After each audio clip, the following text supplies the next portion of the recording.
To do the main Easter egg in Terminus, you'll first need to have obtained the Beamsmasher. Then you'll need to locate an ID card that spawns underneath a broken tentacle trap found in one of 4 random locations. One location isn't spawned underneath the tentacle trap between the guard station and holding cells. One is underneath the tentacle trap between the rec yard and the living quarters. One is underneath the tentacle trap between the mines and the biolab. And one is underneath the tentacle trap between the sea caves and the biolab. When found, activate the tentacle trap above the ID and shoot it with the laser of the Beamsmasher. After a few seconds, a hard drive will fall out of the trap and onto the ground. Interact with it to pick it up and then bring it to this box that spawned to give the hard drive to Peck.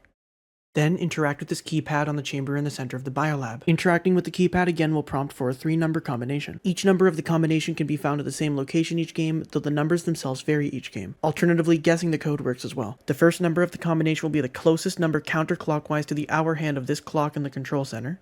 The second number is the rank of the card pinned to the bulletin board in the mess hall. And the third number is the number of days without an accident in the engineering room seen on this sign.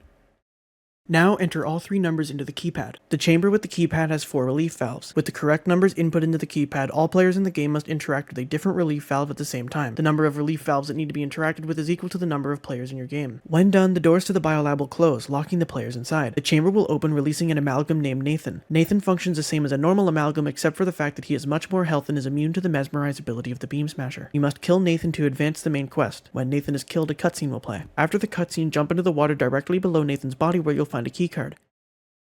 Interact with it to pick it up. With the keycard in your inventory, head underneath the grounded ship where you'll find a ladder leading to a hatch. Assuming the keycard is in your inventory, the hatch will open, revealing a secret room with 2 node connectors inside of it. Interacting with a node connector will allow the player to pick it up, but they will not be able to sprint or crouch while holding it. When one of the node connectors is first picked up, the hatch will close and a small lockdown sequence will begin. When complete, the hatch will reopen and a max ammo will spawn. Note that this lockdown will only occur once per game. You'll need to bring these 2 node connectors one at a time to 2 of 3 random locations in any order where a piece of pipe is disconnected. In these locations, you'll need to install each node connector by interacting with the area of pipe that is missing for a few seconds, during which you'll enter an animation where you can't do anything. One location is on the shore of Crab Island, facing the grounded ship.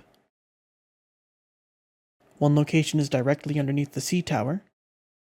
And one location is in the sea caves and is found by hugging right after entering through the seaside path.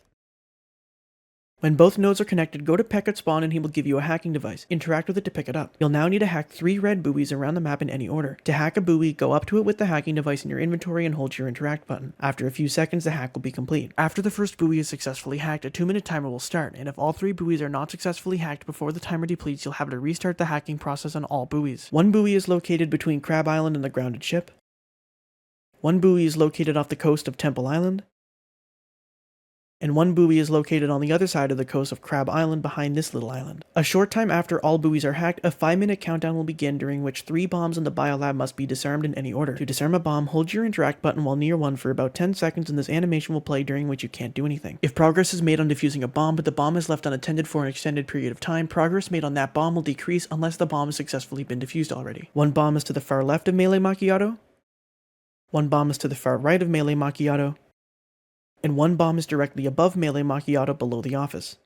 If all bombs are not defused and the timer depletes, the game will simply end. When all bombs are defused in time, a door just to the left of Melee Macchiato will open and upon interacting with it will initiate the final boss in solo or cast a vote to initiate the final boss in co-op. When the final boss is initiated, a cutscene will play. After the cutscene, the players will fight against a massive kraken-like creature named Patient 13. Its main attack and movement pattern is to duck in and out of the water, slamming its tentacles down and doing significant damage to impacted players. Smaller tentacles surround the outer edges of the arena and shoot gas particles at the players, leaving behind clouds of gas to damage players inside. If a player falls into the water, they will not be damaged, but they can use the many ladders on the sides of the arena to climb out of it. However, attempting to swim too far away from the boss arena will do significant damage to the player. In the first phase of the fight, you'll need to damage Patient 13 by shooting it anywhere on its body until its health bar is depleted by 1/3. When this happens, it will disappear into the water and a wave of zombies and manglers will spawn. Eventually, a max ammo will spawn, and Patient 13 will reappear, resuming its normal attack and movement pattern. This time, however, you can only do significant damage by shooting the orange glow inside of its mouth until its health bar is depleted by 1/2 of its total. Then, you'll only be able to do significant damage by shooting the green glowing areas of its tentacles until each of those areas stop glowing, which will occur once its health bar is depleted by 2/3 of its total. Then, once again, you'll only be able to do significant damage by shooting the orange glow inside of its mouth, this time until its health bar is depleted by 3/10 of its total. Again, when this happens, it will disappear into the water and a wave of zombies, manglers, and this time amalgams will spawn. Eventually, a max ammo will spawn and Patient 13 will reappear and initiate its final phase, wrapping its tentacles around the boss arena and confining the player to one side of it. It will no longer duck into the water but continue to slam its tentacles down. It will also occasionally use a wipe attack, charging up a blue orb for a few seconds which, when discharged, will instantly down any players who aren't hiding behind an object in the boss arena. It will also occasionally lean forward and sweep the middle of the arena with its tongue. If a player is caught by the tongue, they will be downed. Also note that another amalgam will spawn for every amalgam that dies, making sure an amalgam is almost always chasing the players during this final phase. To do significant damage to Patient 13, you'll need to shoot its glowing blue eyes. Once Patient 13's health bar is completely depleted, it will be killed and the ending cutscene will play, and you will have completed the main quest. If you found this guide informative, consider liking, but no pressure. Thanks for watching.